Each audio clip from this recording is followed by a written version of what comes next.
Hello friends, welcome to wifistudy.com, one stop destination for all competitive exam.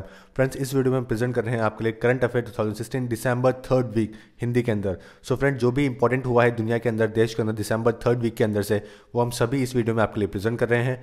और सभी देखेंगे सारा सेक्शन, जैसे कि इंटरनेशनल, नेशनल, उसके बाद बैंकिंग, अपॉइंटमेंट्स, बुक्स, जो भी इंपॉर्टेंट कंटेंट है जो कि आपके पेपर के लिए इंपॉर्टेंट है, वो सभी हम इसके अंदर कवर अप करेंगे। सो फ्रेंड्स, अगर आपको एप्लीकेशन के थ्रू प्रिपरेशन करनी है तो आप हमारा वाईफाई स्टडी ऐप डाउनलोड कर सकते हैं।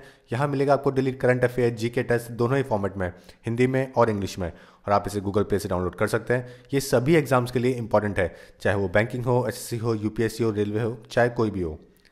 फ्रेंड्स, अगर आपको वो कैप की आपको प्रैक्टिस करनी है या फिर आपको स्ट्रॉन्ग करने हैं, जो कि पेपर में बहुत डिफिकल्ट होता है जिसके अंदर मार्क्स स्कोर करना, तो आप हमारी A to Z वो क्या पेन ड्राइव कोर्स को परचेज कर सकते हैं।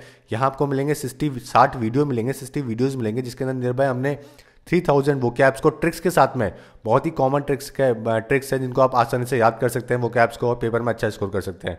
तो अगर आपको ये ऑर्डर करनी है तो आप हमें कॉल कर सकते हैं, मेल कर सकते हैं support@wifistudy.com पे। फ्रेंड्स, अगर आपको एप्लीकेशन के थ्रू अगर वो कैप स्ट्रॉन्ग करनी है तो आप हमारी वो कैप 24 नाम की ऐप है, जो बहुत ही ज़्यादा बेनिफिशियल ऐप है। यहाँ पे हिंदू में से और ईडियम फ्रेजेस, बाकी सारे डिक्शनरी वर्ड्स, ये सभी आपको इस सिंगल वो कैप के ऐप के अंदर मिलेगा, जिसका नाम है वो कैप 24। सो फ्रेंड्स, अगर आपको ये वीडियो पसंद आता है तो आप हमें सब्सक्राइब करें, उसके बाद हम आपको और हेल्प कर पाएंगे आपके प्रिपरेशन के लिए, ताकि हम आपको और वीडियोस प्रोवाइड कर सकें, तो हमें सब्सक्राइब करें। सो फ्रेंड्स, सबसे पहले इंटरनेशनल सेक्शन से स्टार्ट करते हैं, उसके बाद चलेंगे नेशनल की तरफ। सो सबसे पहले इंटरनेशनल न्यूज़ देखते हैं। विच city has recently obtain UNESCO world heritage status. तो कौन सी ऐसी सिटी है जिसको अब रिसेंटली यूनेस्को का वर्ल्ड हेरिटेज स्टेटस दिया गया है। तो देखते हैं news. Rio de Janeiro nicknamed the marvelous city officially entered the UN list of World Heritage Cities in recognition of its showing granite cliffs, urban rainforest and beaches। तो Rio de Janeiro वो city है जिसको UNESCO world heritage का status का खिताब इस वक्त दिया गया है। तो आपका आंसर है ए।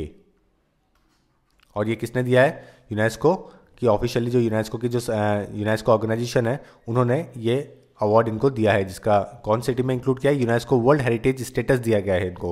Okay, and the UNESCO culture body UNESCO highlighted the extraordinary fusion of a man-made and a natural beauty in certifying Rio on the World Heritage List. India will contribute dash to the United Nations Emergency Response Fund। तो India कितना contribute करेगा United Nations की emergency response fund के अंदर? तो देखते हैं news. India has said it will contribute $500,000 to the United Nations Emergency Response Fund for the year 2016 and 17। तो इंडिया ने कहा है कि इंडिया 2016-17 के अंदर इतना अमाउंट $500,000 कितने देगा, इतने रुपए डोनेट करेगा किसके अंदर? United Nations emergency response fund के अंदर। तो आपका आंसर हुआ ए।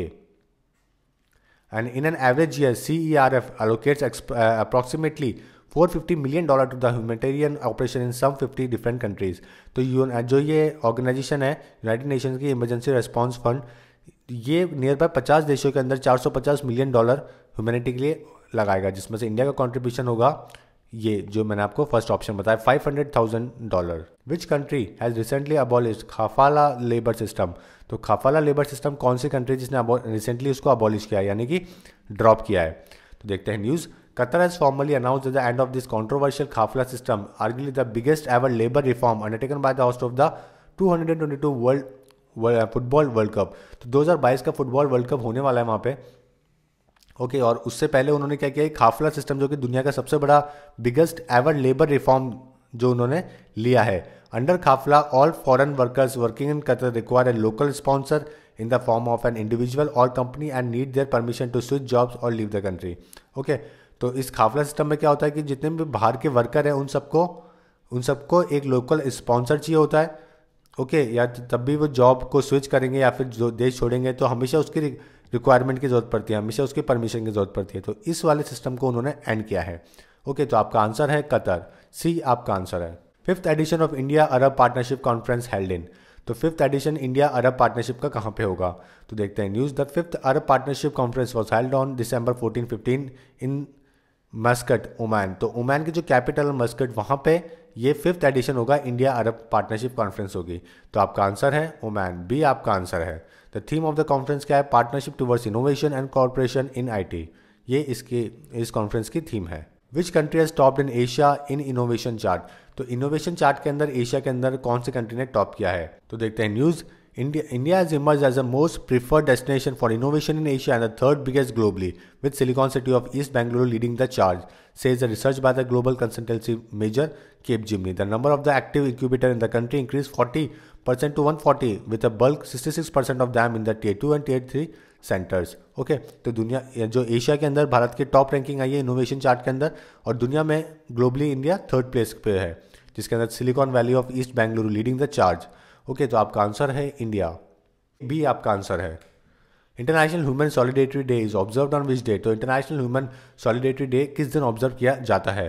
तो इसका मतलब होता है, सॉलिडेरिटी का मतलब होता है सद्भावना, एकजुटता में जीना। ओके, एकजुटता में जीने को बोलते हैं solidarity. The United Nations International Human Solidarity Day is annually observed on 20 December to celebrate unity in diversity. It also aims to remind people on the importance of solidarity in working towards eradication poverty. Okay, तो poverty को eradicate करने के लिए एकजुटता से काम करना और भाईचारा बढ़ाना एक दूसरे लोगों के बीच में, ये इसका मोटिव है, इस दिन का मोटिव है। और ये किस दिन ऑब्जर्व किया जाता है? 20 दिसंबर को। तो बी आपका आंसर है। Which city has hosted India Nepal folk craft festival 2016? तो India Nepal folk craft festival 2016 कौन सी सिटी होस्ट किया था? तो देखते हैं news. The India Nepal folk craft festival an initiative of South Asia foundation to promote culture exchange between the two neighbours held in Kathmandu. तो काठमांडू में ये ऑर्गेनाइज किया गया था और एम था to promote craft between based bilateral relation and enhance culture exchange between the artisan of India Nepal. तो India और नेपाल के जो आर्टिशन हैं, जो आर्टिस्ट हैं, उनके बीच में कल्चर बढ़ाना, म्यूचुअल अंडरस्टैंडिंग बढ़ाना, ये इस फेस्टिवल का थीम थी। और ये कहाँ हुआ? काठमांडू में हुआ। तो आपका आंसर है A. What is India's rank in the global wind power installation capacity index? तो ग्लोबल विंड, दुनिया के अंदर विंड पावर के इंस्टॉलेशन कैपेसिटी में भारत की रैंकिंग क्या है? तो देखते हैं news. India was rank 4th in the global wind power install capacity index. The cumulative install wind power generation capacity of India is, India wind power से इतनी 25,000 मेगावाट इंस्टॉल करता है। ओके, इतना इंस्टॉलेशन इंडिया ने कर रखा है। और अगर चाइना की देखेंगे तो बहुत ज़्यादा है, इंडिया से नियर बाय 6 टाइम्स ज़्यादा है। 1.5 लाख मेगावाट है जो कि विंड पावर कैपेसिटी है चाइना की, और इंडिया की 25,000 मेगावाट के आसपास। और इंडिया प्लेस है 4th प्लेस के ऊपर wind power install capacity index के अंदर। तो आपका आंसर है डी। अब देखते हैं नेशनल न्यूज़। अभी तक हमने इंटरनेशनल न्यूज़ को कवर अप किया, देखा कि दुनिया में क्या क्या हुआ 3rd वीक ऑफ दिसंबर से। अब देखते हैं nationally. Which country is the 4th largest defence spender? Okay, तो कौन सा देश है जो कि 4th लार्जेस्ट डिफेंस स्पेंडर है, यानी कि जो डिफेंस के ऊपर खर्चा करता है? 4th लार्जेस्ट कौन सा देश है जो कि डिफेंस के ऊपर खर्चा करता है? तो देखते हैं news. India now began to the list of top 5 defence spenders in the world with more than $50 billion devoted to this military budget, placing the South Asian country in 4th place according to the annual Gen's Defense Budget Report. तो दुनिया में Bharat 4थी place पे पहुंच गया है defence Spender के तौर पे, और रशिया को पीछे कर दिया है इंडिया ने। तो आपका आंसर 4th नंबर पे है, इंडिया है। और यूएस दुनिया में सबसे ज़्यादा अपने डिफेंस के ऊपर खर्चा करता है। तो यूएस पहले नंबर पे, उसके बाद चाइना, देन यूके, उसके बाद में इंडिया आ गया है, उसके बाद में रशिया। तो ये लिस्ट है डिफेंस स्पेंडर के तौर पे देखी जाए तो। Which of the following has launched lucky Grahak Yojana? तो कौन से मिनिस्ट्री ने लक्की ग्राहक योजना को लॉन्च किया है? तो देखते हैं न्यूज़। नीति आयोग का government of India policy think tank announce the launch of 2 schemes, lucky Grahak Yojana and DigiDhan व्यापार योजना, to give cash award for the customers and merchants who use digital payment instructions for any transaction. तो transaction digital payment को बढ़ावा देने के लिए या फिर कैशलेस इकोनॉमी को बढ़ावा देने के लिए नीति आयोग जो गवर्नमेंट ऑफ इंडिया का थिंक टैंक है, उन्होंने अनाउंस किए 2 स्कीम। एक तो लकी ग्राहक योजना, जिसके अंदर कस्टमर अगर कोई ट्रांजेक्शन करेगा तो उसको गिफ्ट दिए जाएंगे। ओके, और कुछ सेलेक्टेड लोगों को गिफ्ट दिए जाएंगे, सभी को नहीं, कुछ सेलेक्ट किए जाएंगे लोगों को, उनको गिफ्ट दिए जाएंगे। और दूसरा है डिजिधन व्यापार योजना, ये है मर्चेंट्स के लिए जो ऑनलाइन पेमेंट को बढ़ावा देंगे, ऑनलाइन पेमेंट एक्सेप्ट करेंगे, ये उनके लिए है, उनको भी कैश अवार्ड दिए जाएंगे कुछ एक सेलेक्टेड लोगों को। तो आपका आंसर है नीति आयोग, बी आपका आंसर है। नीति आयोग ने इसको लॉन्च किया है। E tourist visa has been extended to how many countries? तो ई टूरिस्ट वीजा जो है वो कितने देशों को और एक्सटेंड किया गया है? देखते हैं news. The government has extend the facility of E tourist visa for citizens of 161 countries. Okay, तो इंडिया ने 161 कंट्रीज को ई वीज़ा अलॉट करने के लिए अप्रूवल दे दिया है। तो आपका आंसर है डी। ओके, 161 देश, 161 कंट्रीज को अब इंडिया ई वीज़ा, ई टूरिस्ट वीज़ा प्रोवाइड करता है। देखिए पहले काफ़ी कन्फ्यूजन था इस चीज़ को लेके, ई टूरिस्ट वीज़ा को लेकर और वीज़ा ऑन अराइवल को लेके। तो पहले एक जो यूपीए गवर्नमेंट थी उनके टाइम पे उन्होंने visa on arrival, visa on arrival, okay, इस नाम की स्कीम लॉन्च कर रखी थी, जिसका मतलब लोगों ने मिस इंटरप्रेट कर रखा था इसको कि आपको एयरपोर्ट पे आके, अराइवल पे आके वीज़ा मिल जाएगा। ओके, वीज़ा ऑन अराइवल नाम से ही ऐसा लगता है कि वीज़ा ऑन अराइवल, अराइव करने के बाद में आपको इजीली वीज़ा मिल जाएगा, लेकिन ये गलत था। इससे काफ़ी ज़्यादा गलत है ना, लोगों में धारणाएं बन गई कि इंडिया में अराइवल के बाद में वीज़ा मिल जाता है, जबकि ऐसा नहीं था। तो उसी स्कीम को बदला के अब किया गया है e visa. Visa on arrival के अंदर भी यही था कि आप 2 या 4 दिन, 7 दिन पहले अप्लाई करो, अगर आपको गवर्नमेंट से एफिलिएशन मिलेगा, उसके बाद में आप इलेक्ट्रॉनिकली आपको एफिलिएशन मिल जाएगा, आपको वीज़ा मिल जाएगा। ओके, उसके बाद उस वीज़ा की कॉपी लेके आपको एयरपोर्ट पे आना पड़ेगा, उसके बाद आपको एंट्री दी जाएगी। कहने का मतलब है आपको कुछ दिन पहले अप्लाई करना पड़ेगा, आपको अराइवल के बाद में वीज़ा नहीं मिलेगा। और इससे काफ़ी ज़्यादा मिस इंटरप्रेट हुआ स्कीम को और काफ़ी ज़्यादा गलत धारणाएं बनी। लेकिन उसके बाद में जब जैसे ही गवर्नमेंट चेंज हुई, यूपीए से एनडीए गवर्नमेंट आई, उन्होंने इसका वीज़ा ऑन अराइवल को ई टूरिस्ट वीज़ा कर दिया। ओके, सिंपल सा इससे समझ में आता है कि कौन सा इलेक्ट्रॉनिक वीज़ा है, यानी कि आपको घर बैठे आप अप्लाई कर सकते हो और कुछ दिनों के बाद में आपको आपके इंडिया में आने से पहले आपको वीज़ा दे दिया जाएगा। और ऐसा 161 कंट्रीज़ के लोग कर सकते हैं। ओके, और ये स्कीम लॉन्च हुई थी 2014 के अंदर। Which state has launched Annapurna Rasoi योजना? तो अन्नपूर्णा रसोई योजना कौन से स्टेट ने लॉन्च करी है? देखते हैं news. Rajasthan CM Vasundhara Raje launch है subsidised meal scheme in the state. The tagline for the scheme named Annapurna Rasoi Yojana is सबके लिए भोजन, सबके लिए सम्मान। Okay, food for all, respect for all, ये टैगलाइन है इस स्कीम की, ये आपको ध्यान रखनी है। सबके लिए भोजन, राजस्थान के बच्चों के लिए स्पेशली बहुत इंपॉर्टेंट है ये टैगलाइन। सबके लिए भोजन, सबके लिए सम्मान, food for all, respect for all. तो ये अन्नपूर्णा रसोई योजना राजस्थान की जो सीएम है वसुंधरा राजे, उन्होंने लॉन्च करी है। और इस मील की जो कॉस्ट है वो 23.70 रुपये है और 21.70 रुपये ब्रेकफास्ट के लिए, और 8 और 5 रुपये will be born by the customer. Okay, और 8 रुपये और 5 रुपये कौन देगा? कस्टमर देगा, यानी कि मील के लिए आपको 8 रुपये और ब्रेकफास्ट के लिए 5 रुपये। तो ये काफ़ी सब्सिडाइज कॉस्ट के ऊपर कस्टमर को दिया जा रहा है। तो आपका आंसर है राजस्थान, डी आपका आंसर है। Vijay Diwas is observed on which date? तो विजय दिवस कौन से दिन ऑब्जर्व किया जाता है? तो देखते हैं news. Vijay Diwas is commemorate every 16 December in Bangladesh as it marks its military victory over Pakistan in 1971 during the Bangladesh Liberation War in alliance with India। तो बांग्लादेश की जो वॉर थी, बांग्लादेश को लिबरेट कराने के लिए, आज़ाद कराने के लिए इंडिया पाकिस्तान में जो भारत ने जिसमें जीत हासिल करी थी 1971 के अंदर, उस दिन को मनाया जाता है विजय दिवस। और ये किस दिन आता है? 16 दिसंबर के दिन इसको मनाया जाता है। तो आपका आंसर है सी।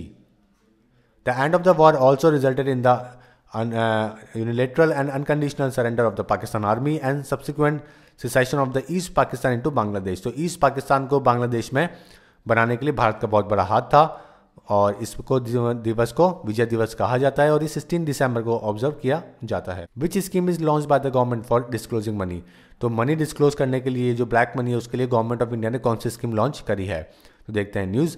Offering one last chance to the black money holders, the government has said that they have the time until 31st March 2017 to come clean by paying 50% tax of the unaccounted money under प्रधानमंत्री गरीब कल्याण योजना। तो नई scheme launch करी है वापस से प्रधानमंत्री मोदी जी ने, प्रधानमंत्री गरीब कल्याण योजना। ओके, इसके अंदर आप 31 मार्च से पहले अपनी जो ब्लैक मनी है उसको डिस्क्लोज कर सकते हो, 50% टैक्स देके बच सकते हो और ये सारा पैसा गरीब सोशल स्कीम्स में लगाया जाएगा, गरीब के कल्याण के लिए लगाया जाएगा, इसीलिए इसको प्रधानमंत्री गरीब कल्याण योजना का नाम दिया गया है। ओके, तो आपका आंसर है गरीब कल्याण योजना, ए आपका आंसर है। और 25% amount will remain locked in for 4 year. तो अगर आपने जैसे 1 लाख रुपए, अगर आपने 1 करोड़ रुपए आपने डिस्क्लोज किया है तो उसमें से आपको 50 लाख रुपए तो टैक्स देना पड़ेगा और 25 लाख रुपए आपके अगले 4 साल के लिए रखे जाएंगे। तो ये इस स्कीम में है, फॉर एग्जाम्पल जो मैंने आपको बताया अभी। ओके, तो इसका नाम है प्रधानमंत्री गरीब Kalyan Yojana. Disabled person will now get -% reservation in government jobs and education institution. तो डिसेबल्ड लोगों को कितना % रिजर्वेशन मिलेगा गवर्नमेंट जॉब्स में और एजुकेशन इंस्टीट्यूशन में? तो disabled person will now get 4% reservation government jobs and education institution. Okay, तो डिसेबल्ड पर्सन राइट बिल 2014 पास किया गया है राज्यसभा में, जिसको लेके अब 4% रिजर्वेशन मिलेगा डिसेबल्ड पर्सन को। तो आपका आंसर है ए 4%। India's first transgender school will be open in which city? तो भारत का पहला ट्रांसजेंडर स्कूल कौन सी सिटी में ओपन किया गया है? देखते हैं न्यूज। सहज international school in Kochi will be the first residential transgender school in the country. तो ये कोची में ओपन किया गया है। ओके, तो आपका आंसर है कोची, ए आपका आंसर है। That school will initially accommodate 10 transgender who will study under the national open school system. First ever Indian institute of skill was inaugurated in which city? तो पहला इंडियन इंस्टीट्यूट ऑफ स्किल कौन city में inaugurate किया गया है? तो prime minister Modi has laid the foundation stone of the first ever Indian institute of skill in the country at Kanpur, Uttar Pradesh. तो कानपुर के अंदर इसको बनाया गया है इंडियन इंस्टीट्यूट ऑफ स्किल, पहला इंडियन इंस्टीट्यूट ऑफ स्किल है और ये कानपुर में इसको ओपन किया गया है। तो आपका आंसर है A. Which hospital is recently recorded 100% cashless transaction? तो कौन सा ऐसा हॉस्पिटल है जिसने 100% कैशलेस ट्रांजेक्शन को रिकॉर्ड किया है, यानी कि वो 100% कैशलेस ट्रांजेक्शन वहाँ पे हो गया है उस हॉस्पिटल में? तो देखते हैं news. Tata memorial centre cancer hospital Mumbai has achieve 100% cashless transaction status. The Tata memorial hospital is possibly the first kind of hospital of its kind in government sector which is making all transaction through cashless payment. तो Tata memorial hospital में सब कुछ cashless हो गया है, वहाँ पे 100% transaction जो हुए हैं वो कैशलेस हुए हैं। तो ये देश का बना है पहला हॉस्पिटल। तो आपका आंसर है D. Which newspaper has been release for senior citizen? तो जो सीनियर सिटीजन है देश के उनके लिए कौन सा न्यूज़पेपर रिसेंटली रिलीज किया गया है? तो देखते हैं news. Thawarchand Gehlot, minister for social justice and empowerment, release the first issue of a national newspaper dedicated to senior citizen, Saanjhi Saanjh. This newspaper will carry important and useful news pertaining to the elder person besides inspirational stories. तो जितने भी laws हैं, news हैं important और inspirational stories हैं, ये सभी इस न्यूज़पेपर में डाली जाएगी, जिसका नाम है सांझी सांझ, और ये सीनियर सिटीजन के लिए ओपन किया गया है। तो आपका आंसर है D. Which toll free number will be launched for call drops? तो कॉल ड्रॉप्स के लिए कौन सा, कंप्लेन कराने के लिए कॉल ड्रॉप्स की कौन सा नंबर है जो कि टोल फ्री लॉन्च किया गया है? तो देखते हैं news. Government is planning to start soon at toll free number 1955 for taking feedback of telecom subscriber on call drops. तो कॉल ड्रॉप देश में काफ़ी हो रही है, कॉल करते करते कॉल कट जाती है, बीच में पैसे भी लग जाते हैं लोगों के। तो उसको काउंटर अटैक करने के लिए एक कस्टमर केयर, एक टोल फ्री नंबर बनाया जाएगा जिसका नंबर है 1955, ताकि वो फीडबैक ले सके टेलीकॉम सब्सक्राइबर के कॉल ड्रॉप को लेके। State run telecom firm MTNL has been directed to configure this short code. तो आपका आंसर है 1955, डी आपका आंसर है। What amount of compensation will be paid now for the death और injury of a passenger in rail accident? तो अगर कितना compensation दिया जाएगा डेथ होने पे या फिर इंजरी होने पे पैसेंजर की रेल एक्सीडेंट के अंदर? तो देखते हैं news. Minister of railway after 19 year has decided to double the compensation paid so far for the death और injury to a passenger in the rail accident. तो 19 साल बाद में जो मिनिस्टर ऑफ रेलवे है उन्होंने इसको डबल किया है कंपनसेशन को, जो कि रेल एक्सीडेंट के अंदर किसी की डेथ हो जाती है या फिर इंजरी हो जाती है। ओके, नए साल से ये इफेक्टिव हो जाएगा और जो मरने वाली जो फैमिली होगी जिसमें अगर कोई किसी की अगर डेथ हुई है रेल एक्सीडेंट के अंदर, ओके, उसके 8 लाख रुपए दिए जाएंगे, पहले जहाँ पे 4 लाख रुपए दिए जाते थे। तो आपका आंसर है 8 लाख, सी आपका आंसर है। देखते हैं next news. Which app has been launch recently for flexibility in the utilization of domestic coal? तो कौन सी नई ऐप लॉन्च करी गई है रिसेंटली, किस चीज़ के लिए? Utilisation of the domestic coal के यूटिलाइजेशन के लिए। तो देखते हैं news. Union minister of state IC for power, coal, new and renewable energy minister Piyush Goyal launched Coal Mitra, a web portal for flexibility in the utilization of domestic coal. Okay, and this app is designed to bring about flexibility in utilization of domestic coal. तो जो इस app का नाम है वो है कोल मित्रा। तो आपका जो आंसर है वो है बी, जो कि पीयूष गोयल जो कि अपने पावर मिनिस्टर है, power, coal and new and renewable energy minister है। What is the outlay of national apprenticeship promotion scheme? तो कितना आउटले डिसाइड किया गया है नेशनल अप्रेंटिसशिप प्रमोशन स्कीम के अंदर? तो देखते हैं news. Prime Minister Modi launched National Apprenticeship Promotion Scheme during his recent visit to Kanpur. The scheme has an outlay of rupees 10,000 crore and it involved incentivizing employees in sharing 25% of the total cost of stipend paid to the apprentices. तो total जो इसका outlay decide किया गया है वो 10,000 करोड़ रुपए का decide किया गया है नेशनल अप्रेंटिसशिप प्रमोशन स्कीम के अंदर, NAPS के अंदर। तो आपका जो आंसर है वो है ए।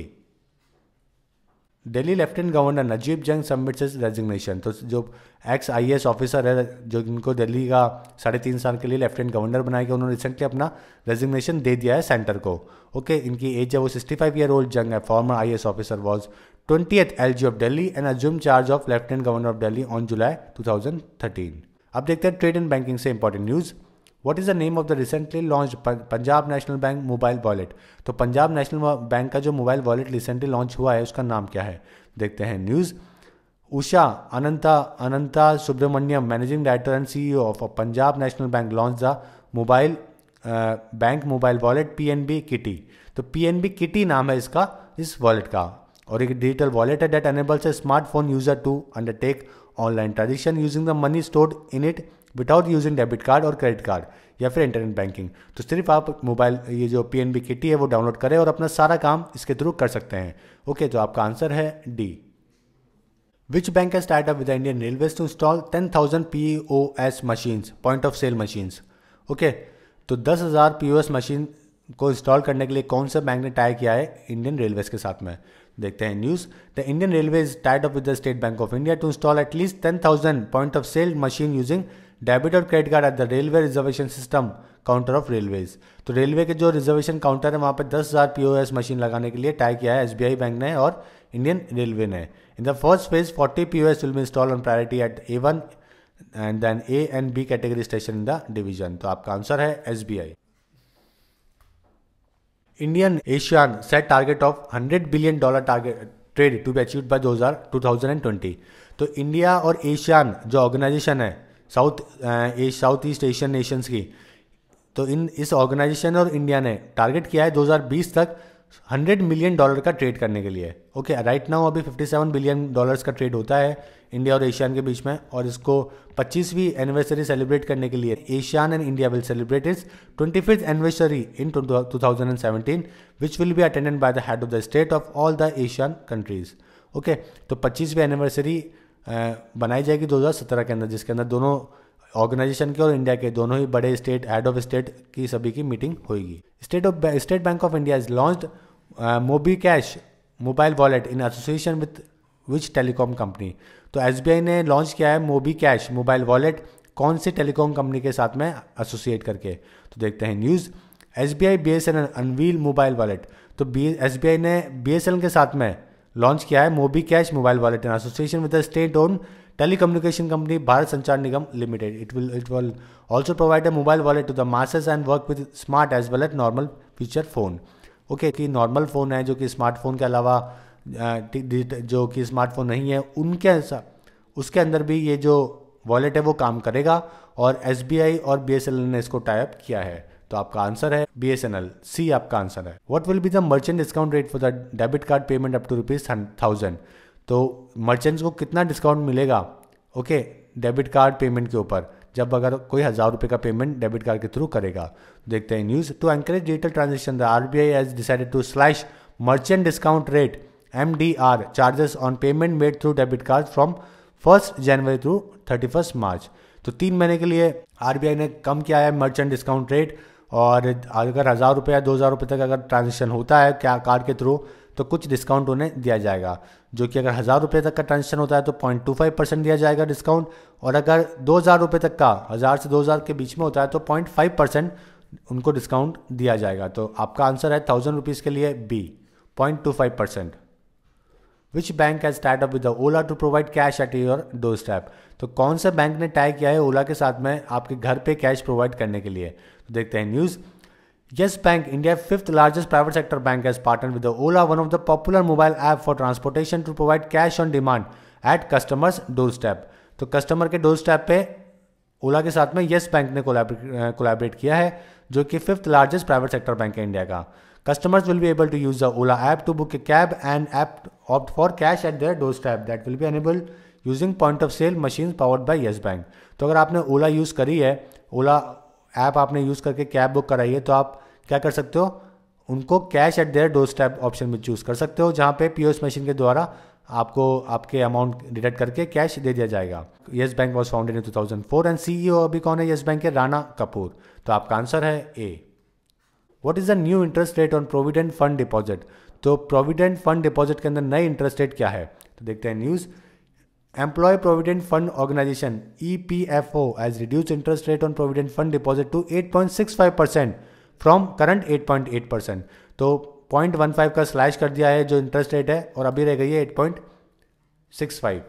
The move is in line with the following rate regime with the RBI cutting key lending rates and bank reducing deposit rate following the demonetization move last month. Which bank has launched Easy Pay mobile app? तो Easy Pay mobile app कौन से bank ने launch किया है, देखते हैं news. ICICI Bank has launched a mobile application for merchants that allow consolidation of all modes of payment, including digital wallets, unified payment interface, QR code and credit and debit cards. Okay, तो इसका नाम है Easy Pay। इस app का नाम है जो है Easy Pay, which is designed for business, allows multiple user to connect to the same amount. This make it possible to be used for cash on delivery payments. Okay, तो ICICI bank ने Easy Pay को mobile app को launch किया है, तो आपका answer है D. India has now taken over the United Kingdom as the dash largest economy in the world. तो इंडिया ने यूके को पीछे छोड़ दिया है और बन गया है dash largest economy in the world. तो दुनिया की कौन से नंबर की सबसे बड़ी इकोनॉमी इंडिया बन गया है, तो देखते हैं news. India has now taken over the United Kingdom as the 5th largest economy in the world. तो दुनिया का 5वीं सबसे बड़ी इकोनॉमी इंडिया बन गई है। पहले ब्रिटेन था और अभी इंडिया ने इसको पीछे छोड़ दिया है। और इंडिया से ऊपर जो देश है वो है US, China, Japan and Germany. और इंडिया की रैंकिंग आ चुकी है 5th नंबर पे, 5th largest economy in the world. RBI imposes penalty on the 5 foreign banks for forex violation। तो फॉरेक्स वायलेशन के तौर पे RBI ने 5 फॉरेन बैंक को पेनल्टी लगाई है। ओके, जिसके अंदर जो पहला बैंक है वो है जर्मनी का डॉच बैंक है, जिसको सबसे ज़्यादा 20,000 रुपीज़ की पेनल्टी लगाई है। उसके बाद Bank of America, UK Royal Bank of Scotland, Japan Bank of Tokyo, Mitsubishi and UK Standard Chartered were asked to pay a fine of ₹10,000 cash. Okay, तो डॉच बैंक है जिसको 20,000 रुपये का फाइन लगाया, बाकी सबको 10,000 रुपये का फाइन लगाया गया है फॉरेक्स वायलेशन के तौर पे। विच bank has become the first national supporter for the FIFA under World Cup 2017। जैसे कि सभी को पता है कि फीफा का जो वर्ल्ड कप है अंडर-17 वर्ल्ड कप वो भारत में होगा, तो उसके लिए जो बैंक है पहला नेशनल सपोर्टर बनाया वो कौन सा बैंक है, तो देखते हैं news. Bank of Baroda has become the first Indian company to sign up as a national supporter for the FIFA under World Cup 2017 के अंदर होगा, जो कि the first FIFA event to be hosted in the subcontinent. The tournament will be held from 6 to 28 October 2017.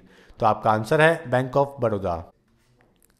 देखते हैं next news. Chhattisgarh CM dedicates countries for first cashless bazaar to people in Raipur. Chhattisgarh के जो CM है रमन सिंह, उन्होंने डेडिकेट किया है लोगों को देश का पहला cashless bazaar in Raipur. Chhattisgarh is currently leading in the nation in training its people in digital transaction. Chhattisgarh काफ़ी आगे चल रहा है अपने जो स्टेट के लोगों को डिजिटल ट्रांजेक्शन की ट्रेनिंग देने के अंदर। अब देखते हैं appointments. VK Sharma appointed LIC chief for 5 year. तो VK शर्मा को 5 साल के लिए अगले 5 सालों के लिए अपॉइंट किया गया LIC chief. Okay, who has been appointed as a chief executive of the Indian Bank Association. तो इंडियन बैंक एसोसिएशन के चीफ एग्जीक्यूटिव किनको अपॉइंट किया गया है, तो VK Kannan has taken charge as a chief executive of the Indian Bank Association. तो VK Kannan को chief executive बनाया गया है IBA का। तो आपका जो आंसर है वो है B, VG Kannan. VG Kannan को बनाया गया है CEO of IBA। Nigeria Amina Mohammed named UN deputy secretary general. तो यूनाइटेड नेशन के जो चीफ हैं एंटोनियो गुटरेस, उन्होंने अपॉइंट किया है नाइजीरिया की इन्वायरमेंटल मिनिस्टर अमीना मोहम्मद को as a deputy secretary general. और जो गुटरेस है वो 9th मेल UN चीफ हैं। Who has been appointed as a DG of the Indian institute of Corporate Affairs. तो DG किनको बनाया गया है Indian institute of Corporate Affairs का, देखते हैं news. Former information the broadcasting secretary Sunil Arora was appointed as a DG and the CEO of the Indian institute of Corporate affairs. Okay, तो IIC के जो CEO और DG बनाए गए हैं सुनील अरोरा। तो आपका आंसर है A, Sunil Arora. Who has been appointed as a next Indian army chief. तो भारतीय आर्मी के प्रमुख किनको अपॉइंट किया जाएगा नेक्स्ट, देखते हैं news. The government today appointed vice chief of army lieutenant general Vipin Rawat as a new army chief. Okay, superseding its 2-year senior officers, while vice chief of air staff marshal BS Dhanoa has been made the new chief of the Indian air force. तो देखिए Indian air force के जो नए chief बनेंगे वो बनेंगे BS धानवा, और जो इंडियन आर्मी के बनेंगे वो बनेंगे बिपिन रावत। ओके, दोनों नाम आपको याद रखने इंपॉर्टेंट है। तो आपका आंसर है बिपिन रावत, और ये बनेंगे एयरफोर्स चीफ। हालांकि इनके जो बिपिन रावत है, इनके अपॉइंटमेंट को लेकर काफ़ी डिस्प्यूट भी हुआ है, क्योंकि 2 सीनियर ऑफिसर होने के बावजूद इनको इंडियन आर्मी चीफ बनाया गया है। Who has been appointed as a next IB chief, intelligence bureau chief. तो झारखंड कैडर के जो IPS ऑफिसर रहे हैं Rajiv Jain was appointed as a new chief of intelligence bureau, while Anil Dhasmana will be the head external intelligence agency रॉ। तो अनिल को तो बनाया गया है रॉ के जो हेड बनाए गए हैं, okay, research and analysis wing के, और जो राजीव जैन है इनको IB के चीफ बनाए गए हैं। तो दोनों नाम आपको ये भी ध्यान रखना है। तो अभी आपके IB के तो है राजीव जैन, ओके, और अनिल हैं किसके, रॉ के चीफ। ये बनाए गए हैं इंडियन आर्मी के, ये बनाए गए हैं एयरफोर्स के। Who has been appointed as a brand ambassador of Assam tourism. तो आसाम टूरिज्म के ब्रांड एम्बेसडर किनको अपॉइंट किया गया है, तो Priyanka Chopra appointed as a brand ambassador of the Assam, और इनका जो कैंपेन का जो नाम होगा वो होगा ऑसम आसाम, ओके। और आसाम की जो कैपिटल है वो है दिसपुर। चीफ मिनिस्टर है सर्बानंद सोनोवाल, और गवर्नर है बनवारी लाल पुरोहित। तो आपका आंसर है प्रियंका चोपड़ा, सी आपका आंसर है। APIS India ropes in PV Sindhu as its brand ambassador. तो APIS India, a leading producer, distributor and exporter of honey under APIS Himalaya brand, has roped in Indian badminton champion and Rio Olympic silver medallist PV Sindhu as its brand ambassador, okay. Apart from honey, APIS India also produce cookies, teas and preservers. तो जो APIS India है, इन्होंने PV Sindhu को अपना brand ambassador appoint किया है। अब देखते हैं important awards. Who is the most powerful person in the Forbes list. तो फोर्ब्स की जो लिस्ट है उसमें सबसे पावरफुल किनको बताया गया है, देखते हैं न्यूज़। PM मोदी को बताया गया है 9th नंबर पे फोर्ब्स लिस्ट के अंदर, ओके, और व्लादिमीर पुतिन को नंबर 1 पे बताया गया है। उसके बाद है डोनाल्ड ट्रंप, ओके, और रिलायंस इंडस्ट्रीज के जो प्रमुख है मुकेश अंबानी, उनको 38 स्पॉट पर रखा गया है। तो आपका जो आंसर है इस क्वेश्चन का वो तो है व्लादिमीर पुतिन। 4 साल से ही लगातार नंबर 1 पे बने हुए हैं, ओके, फर्स्ट प्लेस पे बने हुए हैं।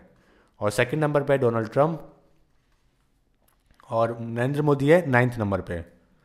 Who has been included in the 15 global thinkers list of 2016 compiled by the Foreign Policy magazine. तो फॉरेन पॉलिसी मैगजीन ने जो लिस्ट बनाई है, थिंकर्स ग्लोबल थिंकर्स लिस्ट बनाई है, ओके, उसमें किन को इंक्लूड किया गया है, तो देखते हैं news. External affair minister Sushma Swaraj was named in the global thinker list of 16, okay. तो सुषमा स्वराज जो एक्सटर्नल मिनिस्टर है उनको इसमें ऐड ऑन किया गया है। और इंडिया के जो पहले के लोग हैं जो कि इसमें ऐड ऑन हो चुके हैं वो है अनुपमा नायर एंड विनीत नायर, को फाउंडर ऑफ द संपर्क फाउंडेशन, ओके। तो ये 2 लोग ही है जो कि पहले इस लिस्ट में आ चुके हैं, और अभी आई है सुषमा स्वराज। तो आपका आंसर है C. Who has won the most improved player award at the badminton world federation. तो बैडमिंटन वर्ल्ड फेडरेशन में मोस्ट इम्प्रूव्ड प्लेयर का अवार्ड किनको दिया गया है, तो देखते हैं news. PV Sindhu won the most improved person player award at the badminton world federation annual function held in Dubai. तो दुबई के अंदर ये फंक्शन हुआ है जहाँ पे PV सिंधु को ये अवार्ड दिया गया है। तो आपका जो आंसर है वो है PV सिंधु।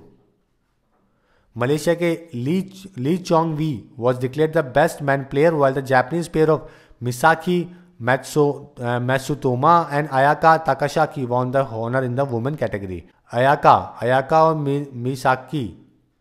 और मिसाकी को तो मिला है वुमेन कैटेगरी के अंदर अवार्ड, और ली को दिया गया है बेस्ट मैन प्लेयर का अवार्ड, और मोस्ट इम्प्रूव्ड प्लेयर का अवार्ड मिला है PV सिंधु को। Who has been awarded with the global agriculture leadership award 2016। तो ग्लोबल एग्रीकल्चर लीडरशिप अवार्ड किनको दिया गया है 2016 का, तो देखते हैं news. Indian council of food and agriculture presented global agriculture leadership award to Ratan sons interim chairperson of the chairperson Ratan Tata in Mumbai. तो रतन टाटा जो है टाटा सन्स के जो चेयरपर्सन है अभी, उनको ये अवार्ड दिया गया है, okay, global agriculture leadership award.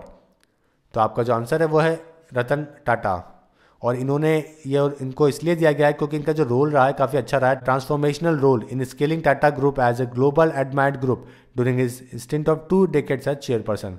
तो पिछले 20 सालों के अंदर जो अचीव किया है टाटा ग्रुप ने दुनिया के अंदर, उसी को लेकर ये अवार्ड उनको दिया गया है।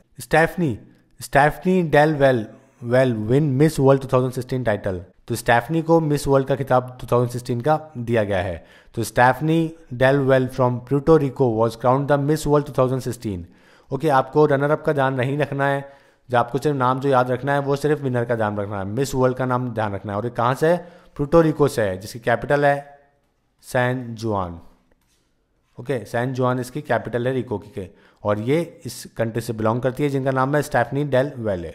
कर्नाटका विकास ग्रामीण bank bagged 2 awards for inclusive insurance. तो जो कर्नाटका का जो विकास ग्रामीण बैंक है उसने 2 अवार्ड उनको मिले हैं। Okay, bagged award for inclusive insurance from the Skoch group for 2016।